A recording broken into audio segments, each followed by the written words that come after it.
Here we divide 149 by 2 in a long division method. So 2 times 7 means 14.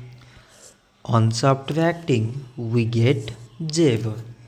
So now we bring down the number beside this 9 and we remove this 0. So 2 times 4 means 8. On subtracting we got 1. So now this 1 is less than 2 and there is no other number beside. So we put here decimal so that we take 0. So now it became 10 and 2 times 5 means 10. On subtracting we got 0.